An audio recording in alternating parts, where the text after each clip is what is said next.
How are you? I'm Jeff Slakey here with Mayor Eric Onisko at Post Office Park. How are you doing, Eric? I'm doing great. How are you doing, Jeff? Well, I wish that I could say that we are going to be sitting here talking about how beautiful the sunshine is and things like that. But I heard what you said at this last week's Shelton City Council meeting, and it was right at the very end there. You had to blink, one of those blink and you miss it things. Yeah.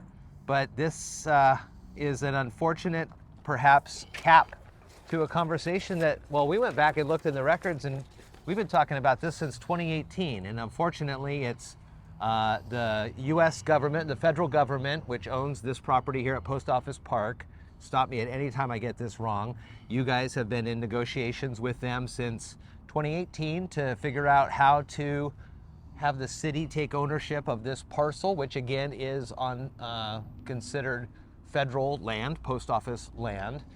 The post office and you guys have been having a conversation over these last couple years. It went dark this last 6 months or so, and then you just found out that they are going to pull out of the negotiations, and this is likely to become a parking lot. I'd say more than pull out of the negotiations. I'd say pull out of a deal that we had. Okay.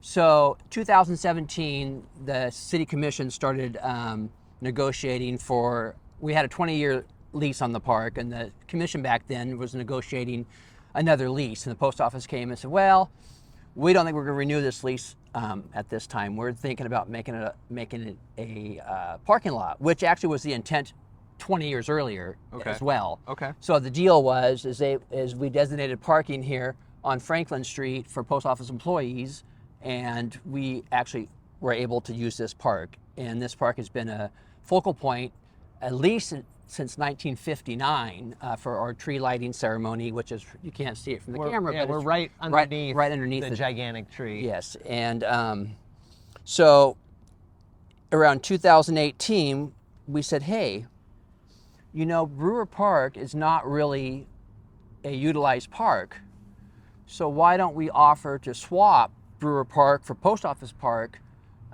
with the post office? And then that's when negotiations and phone calls first started. And, it was around 2022 that we actually had a deal. And we actually even provided the post office funds for this deal. We provided them $10,000 for an initiation fee, a moving cost, and a nice wrought iron fence for the Brewer Park for their new parking lot.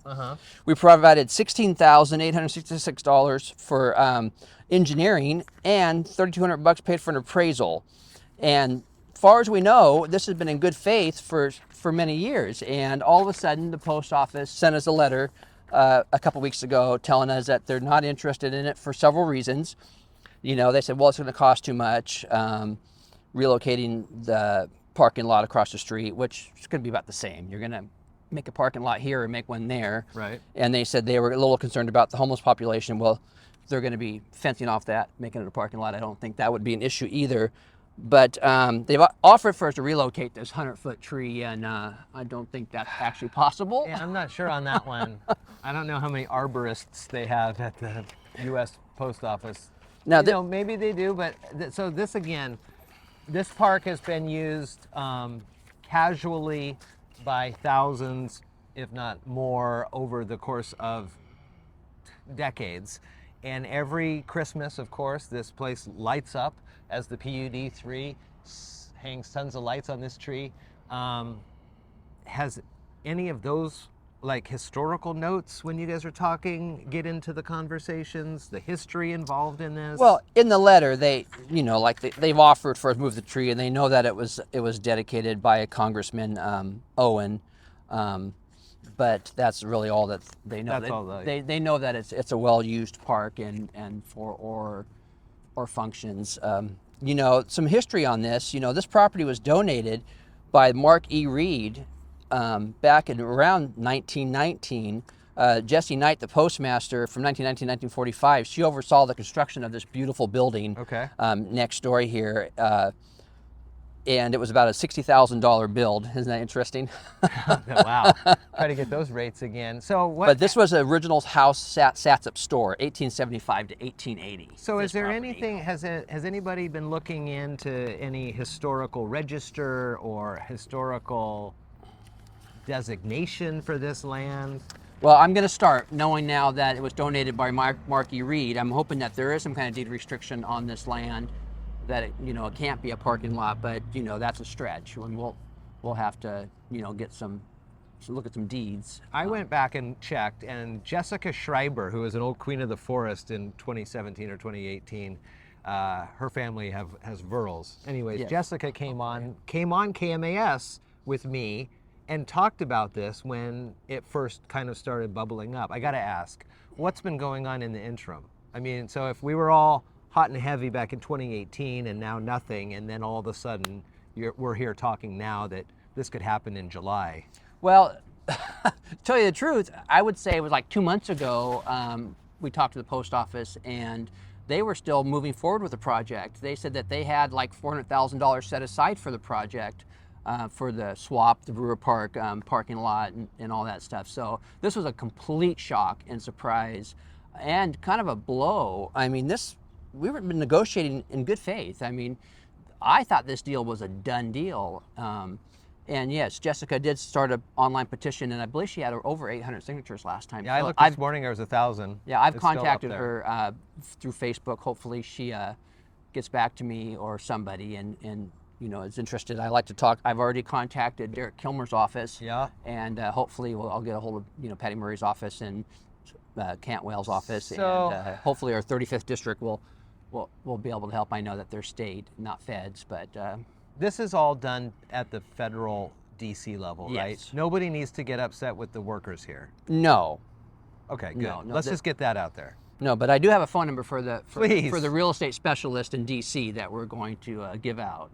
Yeah, Yeah, so do it. Oh, well, And who is this person? this And what person? do they have to deal with? I mean, He- I don't want you just giving some random phone number out. This is Sean Ford, Okay. real estate specialist, and it says if you have any questions, you can contact Mr. Ford. Okay, well, So Mr. Ford's number is 703-268-9827. are there emails that we can send? Do we need to send letters to our representatives that you're going to reach out to? too? Absolutely. I would send emails to Patty Murray and to Derek Kilmer's office and to Maria Cantwell's office, to our 35th District Senator Drew McEwen, our 35th Legislator Dan Griffey and Travis Kocher. I would send letters to the Postmaster General, and and tell them that let's get back to the negotiating table. Let's see if we can make this work. Yeah. This is a beautiful park. There's even parking, and What's going to happen to the parking on 2nd here? well, that's actually street, so that's going to stay. I mean, that's all going to stay. That parking's all going to stay. So this could be, now I don't want people to overreact or anything, but July 1st, if this all falls on deaf ears, Yeah. what would you expect to see on July 1st? I expect to see this beautiful tree that we've been lighting since 1959 come down. Wow. That's what I would expect to see. That is what I'm reading right here. And their exact words is, the Postal Service plans to break ground on its expansion on or about July 1st of 2024. And have they presented, or do they even need to present with the city any plans or Nope. permits? Because Nope. it's federal? Yep. Federal government, we don't have anything to do with it. Wow. No permitting or anything. Call the phone number, Yep. email or handwrite letters to your representatives. Yep. Don't get upset with the workers here. No, don't get us up with the workers. But let me see, I was going to say the UPS has indicated that they are not going to renew this lease. We always kind of knew this was a possibility. Well, maybe, but when you start providing money to the U.S. government for a deal and they accept it and they cash the checks, you would think that this deal was done. It was negotiated in good faith, and as soon as What about that money? hopefully we get it back. I would hope that we get it back. I mean, Once again, folks, we're here at Post Office Park. I hope to have been in a better situation to talk with you about this, especially with Mayor Onisko here. But important to get the word out there. yeah. I think that we need to make some phone calls. We need to get together. Anything at the city commission level. I mean, are people going to should come to the city commission meetings and say, save the park? Well, I would love them to, but nothing that at this point that we can do. I think we're gonna we're up to the federal level. We're up to the federal level. Yes, we need to make sure that the federal level knows that we want to keep our park. We've made a good faith offer to swap some property that would be no different to them. They were going to have a fenced parking lot over there, yeah. fenced parking lot here. Yeah. You know, what is the difference? You know, I don't know. I haven't talked to our city manager, but you know, maybe there's some opportunity to vacate part of Franklin for their parking. I don't know. You know, but regardless, let's come to the table. Let's talk some more. Yeah, let's talk some more about the park. It'd be the 65th year if I did my quick math right. Really? 1959. Yep. And it's 2024. Yep. So it'd be the 65th tree lighting this Christmas. Yep. And which may not happen. May not happen. Not here. Wow. Mayor Eric Onisko, thank you so much for some time, buddy. Thanks.